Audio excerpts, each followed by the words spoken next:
Good morning, good afternoon, and good evening, and welcome to Sarah Sessions. It's been a while since I've been on hosting this podcast. This is a welcome notice that this is going to happen more often, and excited to introduce you to wonderful people that I've met that have touched my heart, whether in their work or in their heart or in their actions. This session today is particular because I'm meeting up with a new friend that I made at Be Human Club. If you want to check their Instagram, they're an awesome group of people that have wonderful ideas about us regathering to what is being human. Loann had this wonderful smile at the event, and I was so smitten. Had a wonderful conversation about culture, image, coaching, value here in Verdun, and it was great. Now, Loann is also this beautiful woman that I met at Idolem Yoga in Verdun.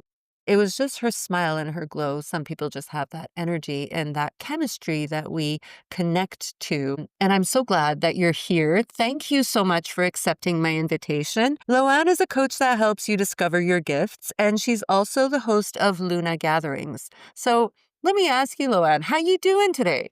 I'm doing great. I'm so happy to be here. Thank you for Hey. having me over. Yeah, last time by the waters was amazing. Some really nice conversations we had, so I'm very happy to be back. Hey, wonderful. So tell us a little bit about you. Tell us who you are. Going to start from the beginning. Like, how far are we Yeah. going back?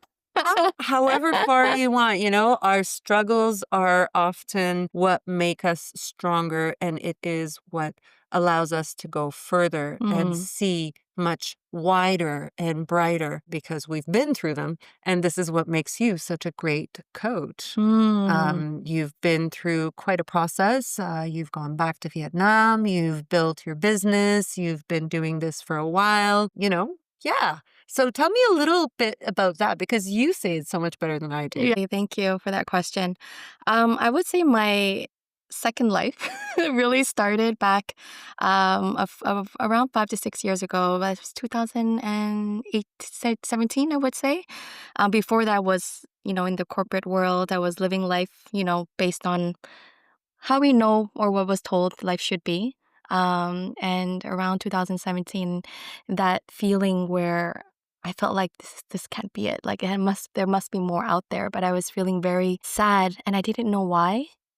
And that's where my journey really began. I had a corporate job.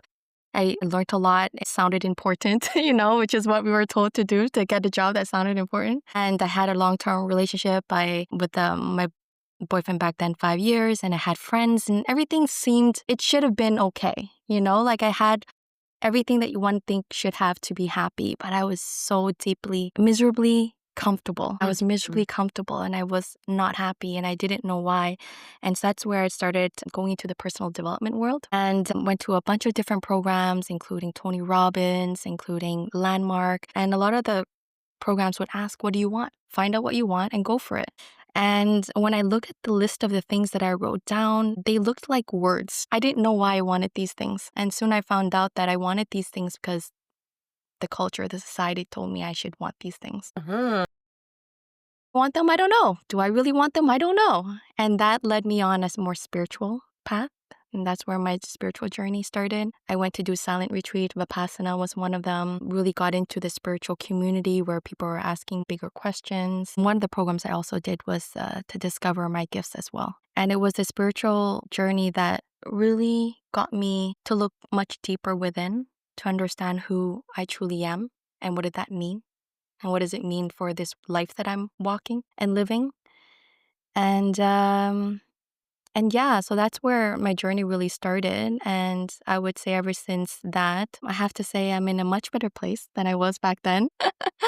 I don't know if you wanted to have any questions, but I guess that's where I started and continue to be on this spiritual path and meet amazing people on the same path. So we're all trying to do the same things, right? Yeah, absolutely. I think we all need to be in this collectively because if we're not, we're going to go down in the gutters. And down in the gutters is where everybody, from politics to AI to I don't know, all these companies that are selling us this ideal that's not really ideal, that takes Right. us away from our roots. I think that's why we're all in this together. Right. Hearts are linked Yeah. and we're all part of the same. And that same water is built within every single one of us. And Mm-hmm. if that light shines on one cell, then it can shine on all cells if we allow it to. That's, that little synapse that happens and that connection between the neurons and that Mm. little connection that creates new ideas or new patterns. That's light. Right. That's literally light. And that light is created within every single one of Mm. us, not only in our brain, but everywhere through our body. So if you transfer that light and allow that light to happen, then I get to receive that and transfer that. And I think that's a beautiful ripple effect. So thank you. It's interesting because, when we think of spiritual journey, we often think, oh, here we go, woo woo. And, what is all this about? And what does it mean, spiritual? So let me just ask you, what does it mean for you? Mm-hmm. Spiritual journey, because a lot of people don't have the same definition Definition. or understanding Mm. of what that is. And sometimes that could be misunderstood and Mm-hmm. misinterpreted. Yeah, beautiful question. I think it's an important one because I feel like right now a lot of people are saying spirituality everywhere, and it's important to understand what does that mean for ourselves. For me, the spiritual journey is basically the journey to discover who you truly are. Period. To discover what are we made of, who are we truly, why are we here. So for me, the spiritual journey it's a truly personal one.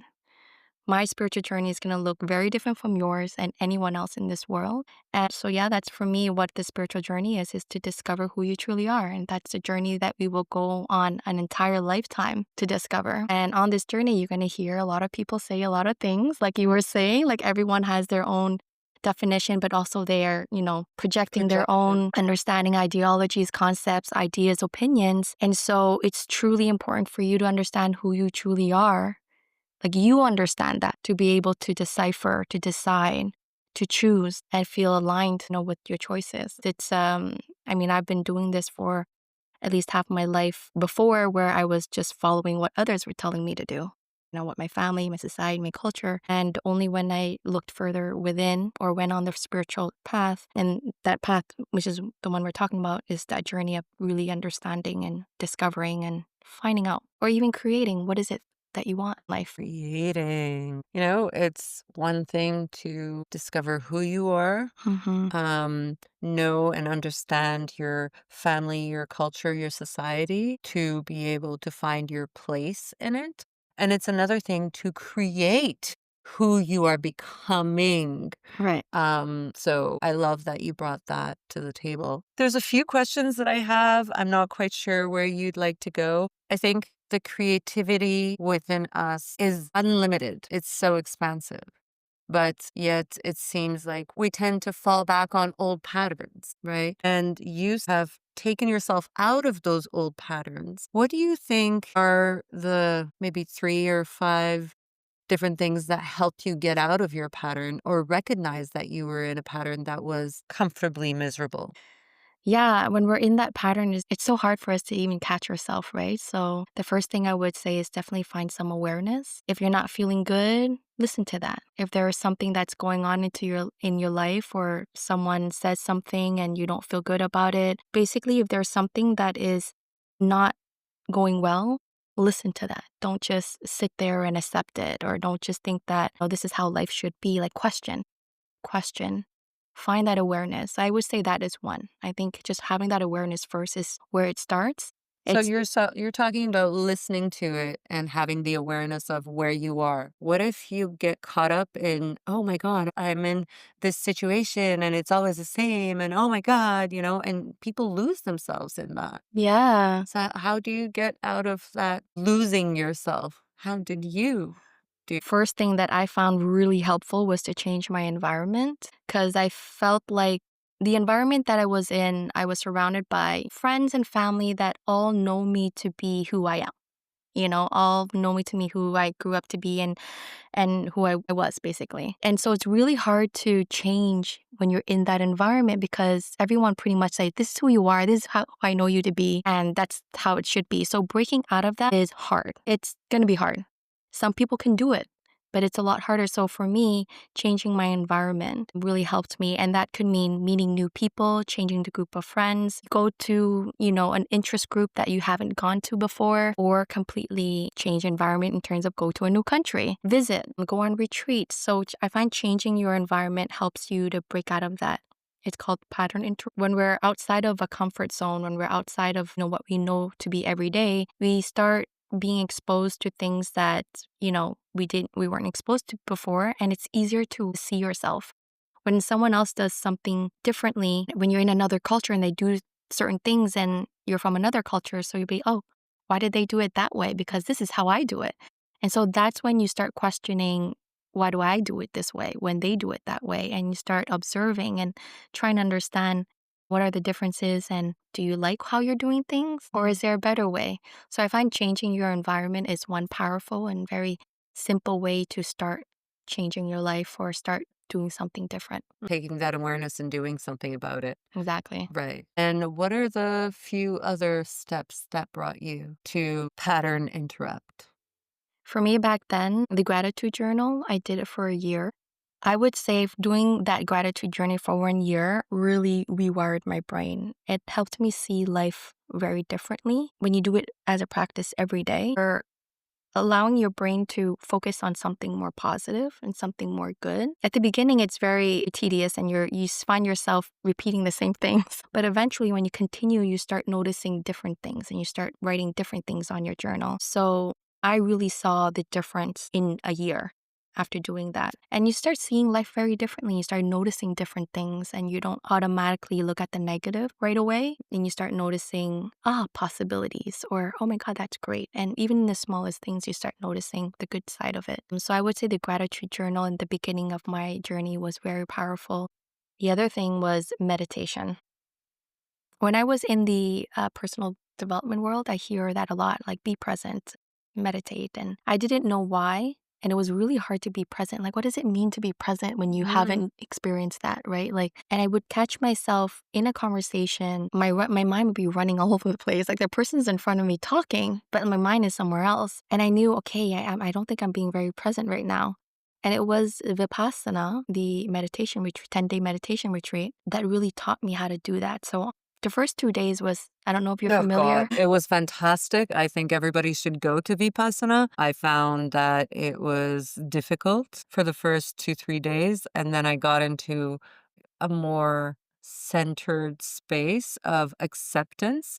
And then the last 2 days, I was like, why is this so long? But when I got out of the retreat, I really felt like everything was so loud, so over the top, so dramatic. And I just wanted to go back. Right. And I thought, oh my God, do people even know how loud their life is? Right? And that's Yeah. how we know, well, are they even present to understand and be aware that it's so loud because they're so used to it. Right. And the body is so fantastic in that way because it adapts to anything you give it, right? Right. It'll adapt to the pain that you repeat, or it'll adapt to the ideas that you don't want to remember, but that you keep on reminding yourself. Oh, I remember it didn't work and that failure, like if it was defining you.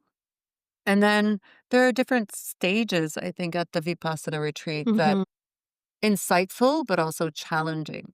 And I think for every insight, there needs to be challenge, or otherwise the insight is of different value, of different quality, right? If you get something too easily, this is why we do coaching, right? To help people bring insight and empowerment within themselves to see the blind spots. So I love that you bring the meditation and the Vipassana in. How did you continue the Vipassana? How did that finish off for you? What did that bring to your life? So I would say day 3 was pivotal for that experience. The first 2 days for me was actually quite easy. I felt like I was in, vacation. Like I didn't have to cook. I didn't have to talk to anybody. So the first 2 days was actually very nice. You were out in the forest, And I'm an introvert, so I love that. But it was the morning of day 3 where I was like, my God, there's still another 7 days to this. What am I gonna do with myself? That's when it started kicking in. And it was after breakfast. I went to my dorm for the break and I started hyperventilating. I started choking up because I don't know why. In that moment, I didn't know why. I just knew I couldn't breathe. And just when I was about to scream for help because I was seriously choking up and nothing I did was working, there was a voice that was like, Loann, you're not going to get out of this alive if you continue this way. And then I was like, okay, so what is it that I have to do? And I remember the teaching to come back to our breath. And I started doing that. And then I started calming down. But the moment I started thinking about the next thing, the moment I was like, okay, I'm good now. What I'm going to do next, it started coming back again. And then I'm like, okay, I have to come back to the present moment. And then the moment I think about the next thing again, it will come back. So I realized in that moment, my body didn't allow me to be anywhere else but in the present moment.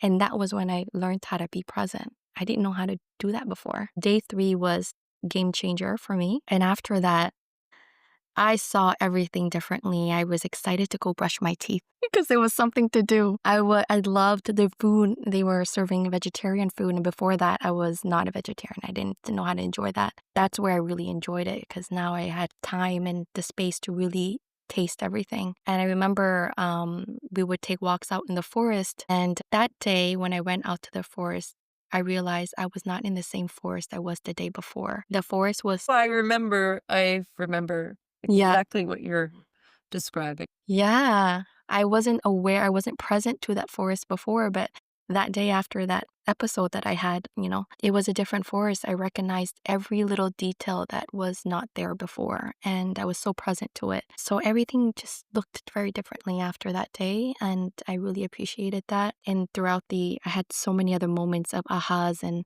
I had a tree talk to me. I don't know if you're open to that, but Yeah, I talk to trees all the time. Every okay. time I go on a walk, I talk to nature. That's my muse. Before that, I didn't entertain the idea that a tree had a being, right? But I did hear about it. So I sat down next to a tree and I was just wondering, does this tree know that I'm here? And the moment I thought that, it started talking to me. It said, Loann, look around you. Look around me. Every single tree in this forest, none of them is like me. None of them have the birch that I have, the number of leaves and branches. None of them sway like me. In fact, there's not a single other tree in this entire universe like me. And he said, you are the same. The difference between us is that I'm happy to be a tree, but you are struggling and in pain because you're trying to go to places, you're trying to do so many things, you're trying to be something instead of accepting who you truly are. And I was bawling because it was so true. I was like, oh my God, it's so true. And I was bawling because this tree was standing there for decades, just serving, just giving back to the environment, a home to the animals and giving us oxygen. And it's just being there and it's happy just to serve in its own way.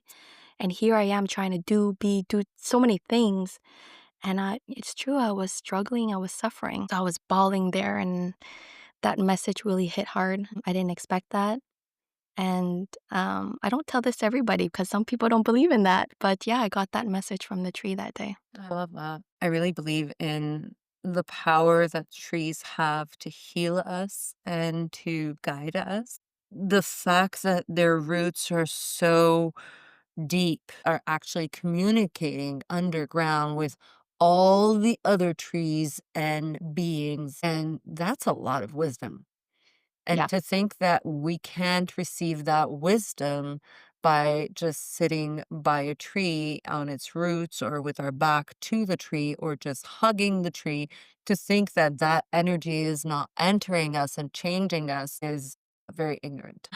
Um, you said two things. So, first of all, I'd like to just remind everybody that Vipassana is a 10-day retreat where you can do anywhere in the world. It's a retreat where there is a meditation. Cuenca, he's one of the students of the Vipassana technique or the meditation technique that Yes. Buddha used to become enlightened. So he was one of the students, right? He was one, he's one of the teachers that are sharing Mhm. this information throughout the world. And he started this Vipassana a long time ago and is anywhere around the world. The first retreat you go to is a minimum of 10 days in silence.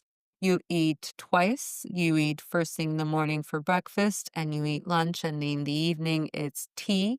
And then you have 10 days of being with yourself because you're not allowed to speak to anyone. You have some chores you need to do, and you get to go for a walk according to specific times. The rest of the time, you're either meditating or you're taking a break and being in your dorm. So there's no communication, no connection, no contact, no physical contact, no mental Reading, no reading, writing, no no writing, electronic. no electronics. So it's pretty intense. So I just want the listeners to know what it encompasses. And a lot of people go to these retreats, I think, to find themselves, right?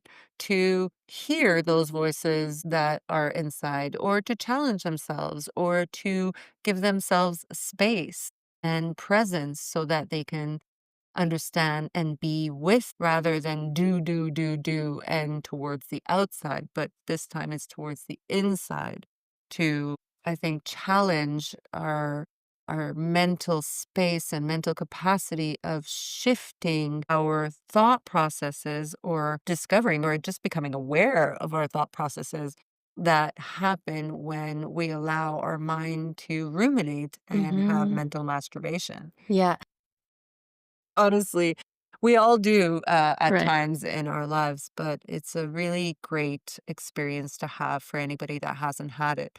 Now, you talked about coming back to the teaching of Vipassana, which is coming back to the breath, which is something that a lot of people are talking about right now. The breath bringing presence, the breath bringing centrality, the breath bringing awareness, the breath bringing expansion in your rib cage and in your lungs. So, how do you use breath now? What, 4 or 5 years later, still in your everyday spiritual practice? Yeah. I do begin my meditation practice with the breath. So I find after learning that technique is always where I would start. But also in yoga, I find it's another way to even go deeper with the breath because now you're synchronizing the breath with your body when you're doing the postures and the practice. And it's not easy to always remember to breathe. I think breathing it's so natural yet there are books talking about how we forget how to breathe. And so taking a moment to breathe throughout the day, stretching is how I would use my breath. But I certainly do need to work on, continuously doing that more often because I think it's very easy to, especially when we're working and we're in our mind, or not in our body, we're in our mind, when, you're stressed or you're like going around doing a lot of things, our breath changes along with that. And so I do find that breath is a great way. But we did before this session. You Yes. got us to do some breath work, which is Yeah. really helpful. A little bit of breath work, a little bit of shaking, somatic shaking, as well as a little lymphatic reset, just to get us ready, right? Mm-hmm. To allow the mind to let go and come back to the Mhm. body, because I really strongly believe that the body is what guides us in being present and aware and fully there with someone. So if I am in my body and you are in your body, then our conversation, I find, goes Mm. much more fluid. So true. It's easier to communicate. It's like if we try to tone and tune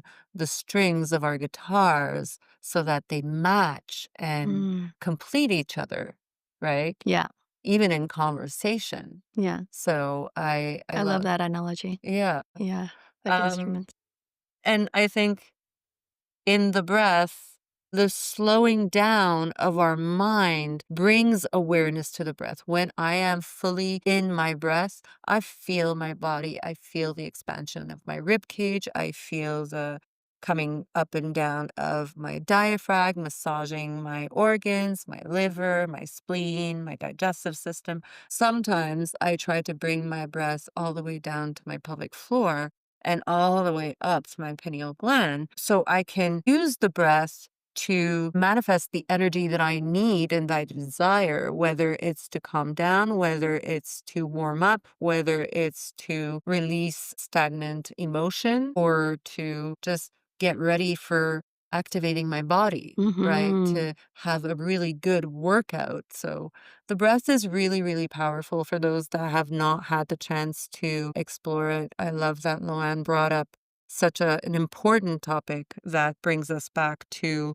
that spiritual connection that we come back to ourselves. So through awareness, through gratitude journaling, through rewiring the brain with these practices, meditation, vipassana, breath, bringing us back to the present, enough for us to become capable to be aware of what is so that we don't create what is not. Yeah. Beautiful. Thank you. We've got awareness, gratitude journaling, meditation, coming back to the breath and the presence and understanding what presence is. Mm. So, what is presence for you? A lot of people talk about presence, but yet they're talking about presence, but thinking about their grocery Yeah. store and their bills that they haven't paid. So, how do you qualify your presence in these, challenging moments sometimes? Yeah. I think just being fully accepting in the moment, whatever that is happening. So if I'm in conversation, be curious about what that person's about to say and not try to think about what I'm going to say. So just really fully accepting that moment of just being immersed in that conversation. If I am, not feeling well or there's some emotions that's going through my body, fully accept that and allow it to come through as well instead of trying to push it away or trying to, suppress it or trying to change right away. Allow it to come through. So for me, presence is really fully accepting like that moment and being open to what's about to happen and not projecting and not trying to take it anywhere, but really being fully present to that and allow it to take you to places every Yeah. moment. Allowing to take you to places in every moment brings me to think about continuous curiosity, maybe Yeah. continuous curiosity to what is happening, who is this person, what can I learn, how can I create more interest in this conversation for me and for the other person. And I think that presence, that curiosity, that calm breath that Mm. comes with it, those conversations that come from that, or those experiences, or those gentle moments, or those exciting, happy, joyful moments, or those grief moments that you're actually just sitting with someone Yeah. and holding their hand, that Mm-hmm. presence is felt there. Exactly. And the more we cultivate it, I think the more we are able to experience it for ourselves. And there are so many ways of experiencing that presence. Yeah. It's like it never really ends. Yeah. It's wonderful. It's like Yeah. always discovering something new and, Yeah. "Ooh, what is this?" I do find when we're present, time expands. Yes.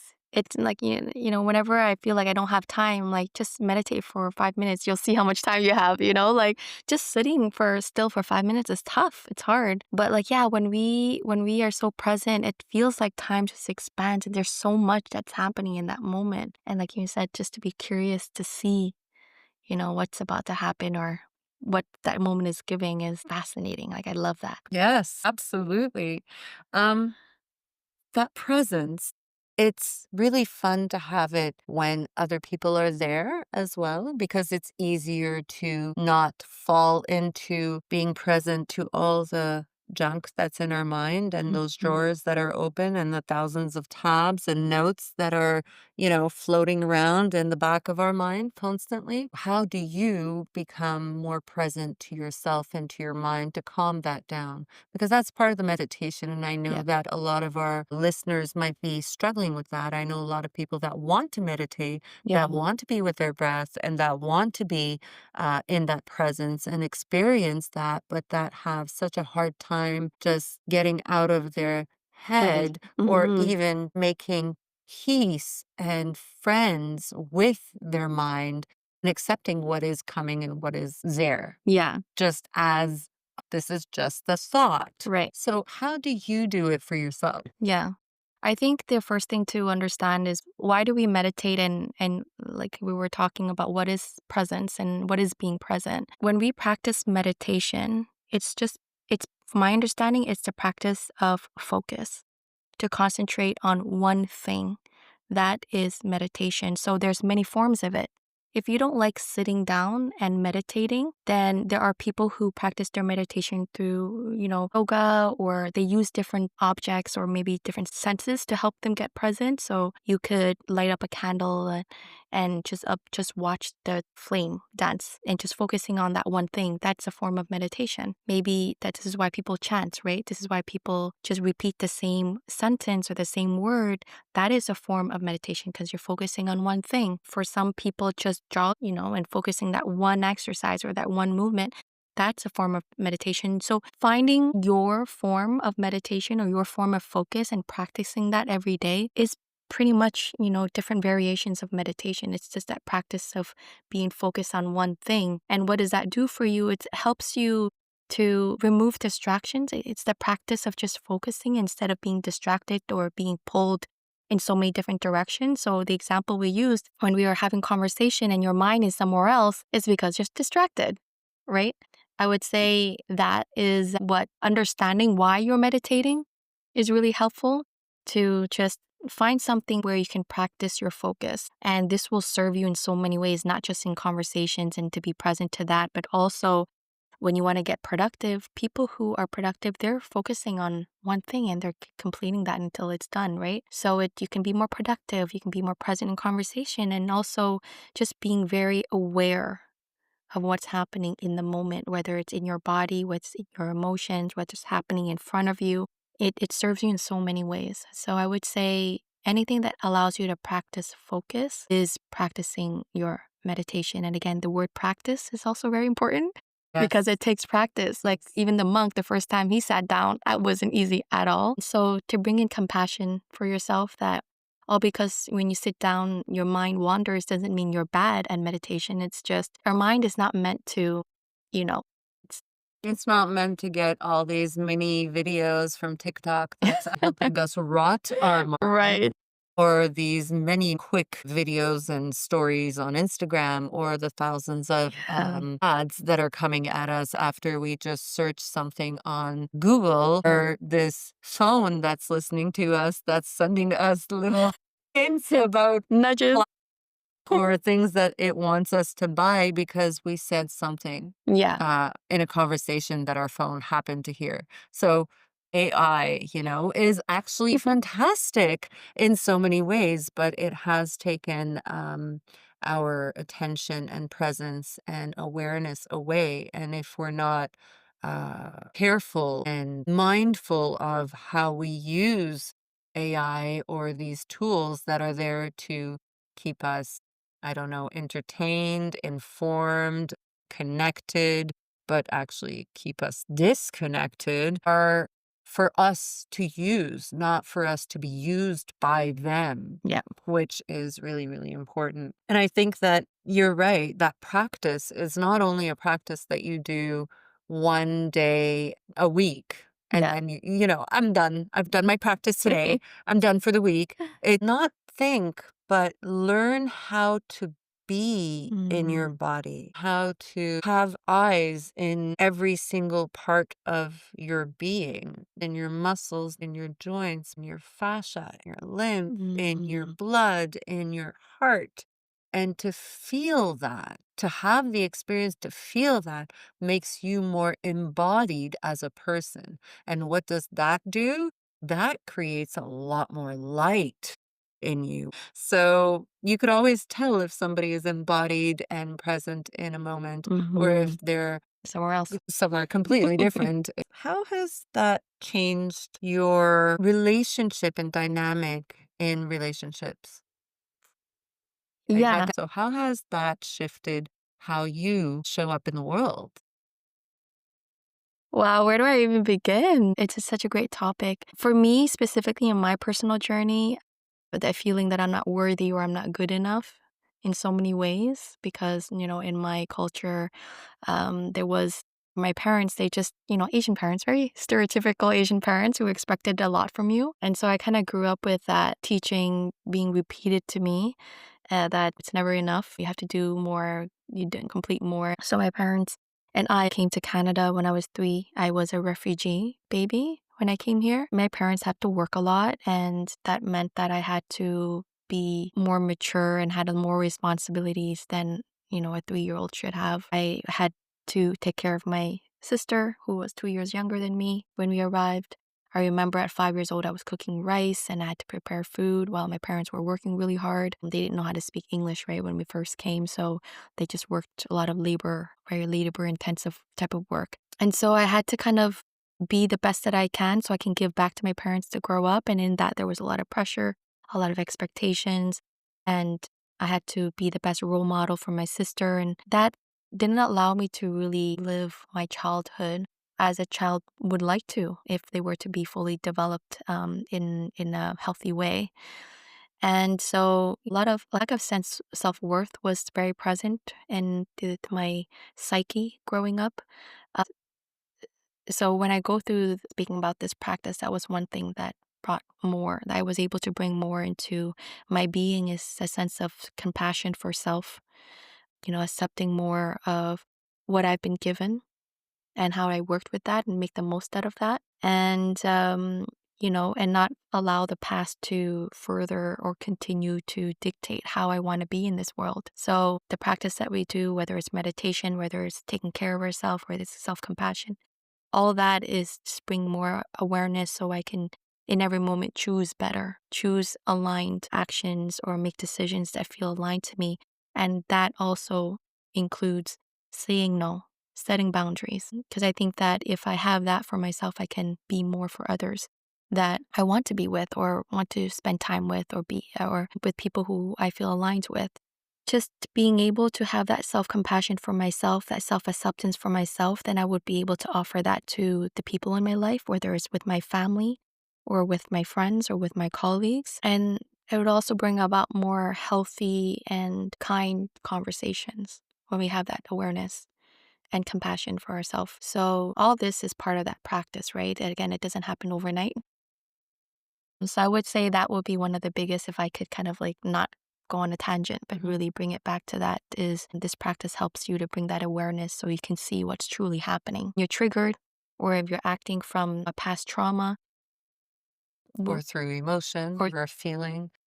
yeah, Often you don't make mm, the decisions that are most aligned exactly. and most aligned with your boundaries as well. Hmm. And having that understanding of, okay, well, this may be too much for me. And if Yeah, I think that it may be too much, maybe I shouldn't be doing it. right, If I exactly. have any doubts, maybe I should just let it go and something else will come up Yeah. because we think we're going to miss out on something. Hmm. We rush through to do everything. And yeah, there's no timeline. No. Just live your life, right? Live fully Yeah. in your being, in your mind, in your body, in that presence, in that breath, so that you can expand naturally and with, I would grace for yourself for all the things that you think you failed, but it's really not a failure because it's just another stepping stone towards more success. Right. Um, or all the things that you think you should be doing because you're looking to your neighbor or through Instagram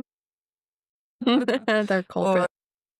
that comparisitis that we fall into, Right. right? Yeah. So Which easy to fall is, into that. yeah, especially in this day and age. Right. There's everything everywhere all the time. Yeah. Everything is going on at the same time, Yeah. and it all wants your attention. And Exactly. if you don't say, do I have the energy to go out? Mm. I don't? Okay. You don't have to make an excuse. You don't have to explain yourself. Just know that you accept you and this moment, or that you really want to go out and they don't want to go out because they don't feel good. You could still go out. Yeah. It is in your power Right. to make those decisions and to actually just make them rather than stay in that doubt and in that in between. Yeah. I think it's really, really powerful because that in Hmm. between just sucks you dry of Right. your energy and So draining. light. And yeah, definitely. You said a lot of things that I want to expand on. There was the self-worth, there was the compassion, there was the fact that you were an immigrant child, which I'm very familiar with that feeling because that changes us developmentally as humans, and it comes and shifts our perspectives and our understanding of our adulthood and our relationships in our adulthood. because, if, for example, in my case, was, we fled the country at 2 years old. When I was 2 years old with my mother, with barely anything, um, on us or in our bags, Yeah. really. We went through the deserts of Pakistan, bombs going everywhere. Her with her little baby and maybe a small little carpet that's like tied to her back. And this woman was powerful, right? Yeah. Your parents were so Courageous, brave. Wow. and brave to come here to let everything that they know, that they love, and their land Yeah. to come and create a new life for us. Needs are developmental needs that were meant to be cultivated by a loving, compassionate family, which we still had, just in their own way. Culturally, Asian, I'm Persian, very similar. Our needs, our discovery of our needs at a very young age, at 2 years old, or 3 years old, or 4 years old, gets hijacked by the survival of our family Mm. and our survival. And this is how life is so powerful, because that has now become the shadow that you can create more light from. And without that, we wouldn't be able to have had that conversation that we had by the water. So I have a very tumultuous youth. Not that it was necessarily the problem or the mistake of anybody that was in my surrounding, but I had some bad luck.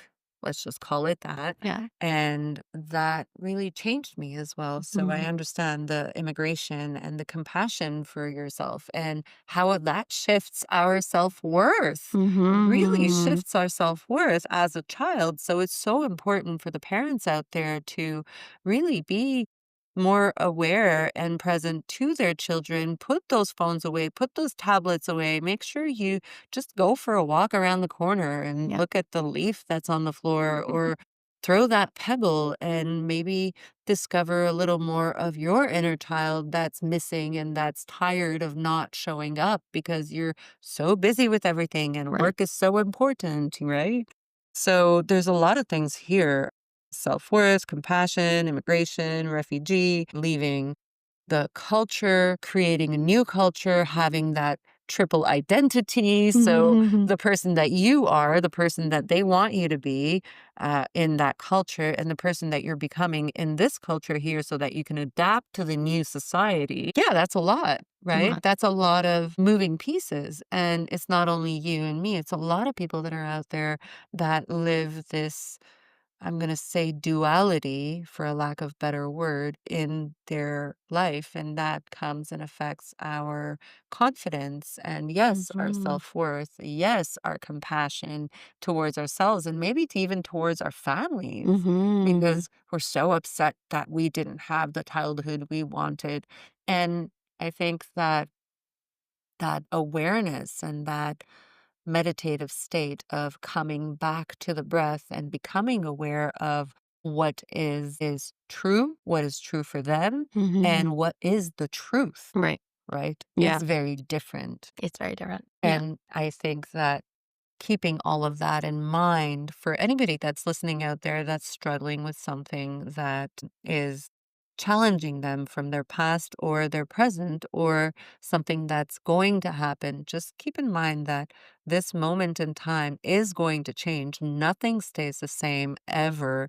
And if you're having a hard time with meditation or awareness or gratitude or how to change your life or changing that environment, I think that there's a possibility for so many people to tap into it little by little, step by step, 5 minutes at a time, 2 minutes at a time. Put a reminder in your calendar to Mhm. practice any of these. I mean, everybody's talking about this, but we're all having a hard time or a Mhm. struggle to actually do it. So Yeah. it's not about talking about it, it's actually doing Doing it. it. And the doing is going to help you in the being And once we are in the being, that's where we evolve and Mhm. evolve to see bigger and brighter, not necessarily more of everything. That's not what I'm talking about. Sometimes when we see bigger and brighter, we actually want to step away from the more and the Mhm. consumerism that we are all encompassed and, by Right. in our everyday actions. Aligned, boundaries, saying no, all of this. Did you know this before your spiritual journey? No, absolutely not. I was saying yes to anything that looks like everyone should be doing. Yeah. Hmm. Definitely a people pleaser before. 1,000%. Like, especially from the culture, it's a very communal culture, right? So you have to think about everyone else before you think about yourself. Even growing up, like, who am I to have desires or wants? Think about your sister first. Do things for your family first, kind of thing. So lots of people pleasing there, and boundaries did not exist. Anything my parents say, anything that they wanted, had to be an absolute yes. So, no, it was definitely not there before this spiritual practice. And when you were talking about like the identities that we have now, with all the cultures that we are being exposed to, my parents have their culture. At home, I grew up with their culture. And I go out to school and I have this other Western culture and very different culture. But then I'm exposed to both. And, there are moments where I had to make hard decisions and I didn't feel like I fully resonated with my parents' culture, but I also didn't fully resonate with the Western culture. And I feel like the more I developed, the more I grew up, and the more I understood who I am and who I want to be, I created my third culture. It's a third culture, like it's another culture. It's my own culture where I blend both. I'm so lucky to be exposed to both and I can choose the best of both worlds. And to see it that way really helped me accept that, yeah, I am different from my friends who are from other cultures, and allow myself permission to make decisions that my friends may not understand and make decisions that my family might not understand, but decisions that feel aligned with who I want to be and who I'm becoming. Oh, The have you? boundaries. Yeah. Yeah. So being able to say no to my parents because this is what I've discovered for myself and being saying thank you for your advice or your suggestions from my friends, but that doesn't feel fully right as well. And to come up with decisions that feel good for me because it's a blend of my life and my world. Mm. So I would say setting boundaries is it's a tricky one because you know it doesn't fully mean no. It doesn't always mean no. It doesn't always mean, I'm going to cut you out or like, I'm never going to talk to you again. Boundaries could just mean, you know, having gone through that reflection and processing what's going on and having that awareness because it starts again with awareness, right? Understanding really what's truly happening and making decisions from really seeing things for what they are and not seeing things from your triggers or seeing things from your trauma, but really seeing things for what they are. And then from there, you can decide in a more, I guess, lucid, clear space what feels right for you. So setting boundaries is expressing that first. Like this is what feels right for me. I don't expect anything from you, but this is what I need and this is what feels right for me. That for me is understanding what boundaries mean for me as well was part of the journey. My boundaries definitely would not look the same from anybody else's either. Some people would straight up cut their parents out or cut their friends out, Hmm. but for me it's something else. Yeah, I definitely relate to that. Boundaries when it comes to family for me is very different than most of my friends. I know some people that have cut out family completely, as I have cut out friends completely. And I like to believe that everybody has the possibility and the opportunity of shifting and changing, including ourselves. And sometimes we become the people that not only have gone through that and have felt the consequences of the lack of particular attentions as a child, or the lack of love, or the lack of worthiness, or the lack of confidence, but it's also creating that feeling of belonging and that community that we really want and that we really want to feel that love, so we'll do anything, coming back to that people pleaser, Yeah. that we really love and that we really want to be loved, recognized, seen, and heard. uh, Sometimes you don't end up really feeling seen or heard because there's so much that's not aligned to you. That loneliness can really play with your mind. You'll fall back into these people pleasing aspects. I am a recovering people pleaser because I do understand others' struggles and I want to be compassionate and empathetic to them. Mm-hmm. But sometimes I am compassionate and empathetic, and I am allowed to step away Yeah. because I don't have, or I know that I don't want to have the capacity of being there for that. It's just in this moment in time, there needs to be that space so that each has their own process, so that maybe eventually, once we've done our processes, we get back together and we can have a more cohesive, comprehensive conversation Mm-hmm. that can build something in defense of being a people pleaser. I think there is possibility of it being used as a positive aspect in our life as well, not only as a negative aspect, because we see people pleasers or this, giving in to family or giving in to friends or giving into groups as okay and good and expected. Mm-hmm. But that's just because we haven't questioned it. Right. Exactly. Yeah. And I think living for the community and for the collective is also something worth considering sometimes. But we as human, we need that sense of belonging that you're Absolutely. saying. And some people might need it more than others. And I think from coming from a culture that is very communal, I can't just break out from that. And it doesn't make me happy to just cut them out, right? I think, like you said, being forever people pleaser or like recovering people pleaser. Maybe there's another name for it, but we need that community. We need that Mhm. sense of belonging. And it's okay to want to help others, okay to want to please or make someone happy because that's also part of who we are as humans. Mhm. That sense of contribution and wanting to help out, that sense of oneness is there in us naturally. And to look at that and see what does that look like for you? Yeah, maybe it's a little bit of people pleasing, but I see it as more of serving others, but in return, actually also serving myself and serving us as a whole. Having that Eastern space of community versus having this Western space of experiencing life as of individualistic values and work, and everything is about me and everything has to be for me, I don't think is necessarily healthier. Yeah. So having that capacity of Balancing both. I think like how can we embrace our individualistic self or us as a person, but also be part of something as well. How do we balance that? Then I guess it could be a challenge or it could be an art. Mhm. It depends how Right? you choose to Yeah. see it because it is a choice. This has been so fantastic. I would want to keep on talking because there are so many topics that came up.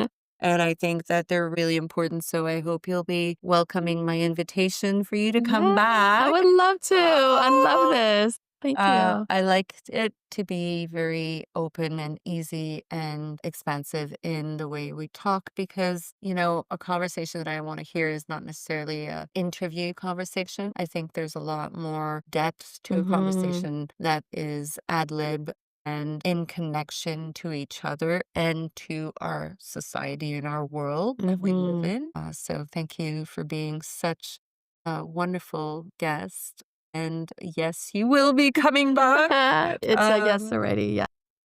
is there anything that you recommend for people that would want to continue the spiritual journey that either you think you would have needed to know back then or that you would like to know now that you could give to the people that are listening? If back then, I think what I would have loved to know as I'm starting my spiritual journey or anyone who's entering that path is you're actually not alone. Everyone is going through something in their own way, and it's okay. It's okay that your path is going to look different. It's okay that theirs is going to be something else, and it's okay that it doesn't feel good, and to allow yourself to discover and explore. And something else that you said is that it's temporary. Just taking one step means that you're not going to be in the same place forever. So have some more grace and compassion in the journey is, I Mhm. would say, the most important thing. Just remember to be compassionate to yourself through it. towards those vulnerable moments that Mhm. you really don't want anybody to see or hear or notice or Yeah. witness, right? Because as soon as you start noticing, witnessing, and hearing yourself, allowing yourself that space to exist, permitting yourself to fully embrace that vulnerability allows us to go through and grow through it rather than Mhm. resist it the whole time and create more suffering for ourselves. Exactly. Yeah. Yeah. And I would love to have your handles because people want to find you and see Mm, who you are. for sure. Where can we find? On Instagram, there's Loann Phoenix. That's my main account where I share everything, including the Luna gatherings, which is monthly events for women to come together and support each other. If you'd like to learn more about my gifts work, that's Start With Your Gifts is the handle for that.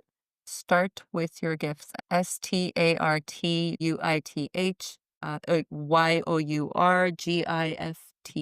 Yes. And that's on Instagram. You've got your web link on that. Yeah, I have my links there. Fantastic. Message me and definitely can start from there. And if you don't have Instagram, which is not a bad thing, you could also find me on LinkedIn, which is Loann Vu.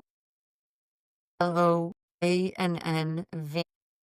Exactly. Or my website, loannphoenix.com. That's LOANNPHOENIX.com. Thank you. And can you just tell us when is the next Luna gathering? It's so all of our lunar gatherings is the Sunday before the new moon. So the upcoming one is Sunday, August 24th from 1 to 3:30 p.m. in Verdun on Wellington Street. Wonderful. Thank you. And how can we get more information about these Luna gatherings? These are gatherings for women, right? Yes, For exactly. support amongst women, and you could meet new friends and you get all kinds of new tools Yeah. to try. Honestly, the purpose of these gatherings is to have meaningful conversations, to have conversations with other like minded women who are also open to discover new things. So, some of the things that we share is talking about the energy of the moon every because there's a lunar cycle that we follow. What's that energy that's coming up, and what does that mean for you? And that can inspire your reflections and setting intentions, but also to inspire the conversations that we have at the gatherings. We also have a breathwork experience that is also facilitated by one of the co hosts and a nervous system expert who shares some resources for you to tap into your body, just like what you're so good at doing as well. So we do that at the gatherings, but essentially to also make meaningful connections with other people who are on the same path. Basically, we're all on a journey together. Yeah, absolutely. We all walk each other home. Mhm. Yeah. Rumi, he is so smart. What a wise man. He is amazing. I love him. Wow. He has some really good quotes. Some of my favorites are from him. Yeah. Is there any one that you'd like to share before? Sure. One that I love from Rumi is there is no greater love than love with no object. For then you yourself become love itself. Love it. Beautiful. Gave me shivers. Thank you very much for being here. I thank you, the listeners, to take the time to listen and to be part of this journey that's restarting again. You're more than welcome to go back in the Sarah Sessions podcasts and listen to some of the other episodes that have been recorded a few years ago. Thank you so much for being there. I'm wishing you a wonderful morning, afternoon, evening, wherever you are in the world. May you stay blessed with breath and mindful moments throughout your day. Much love. Talk to you soon.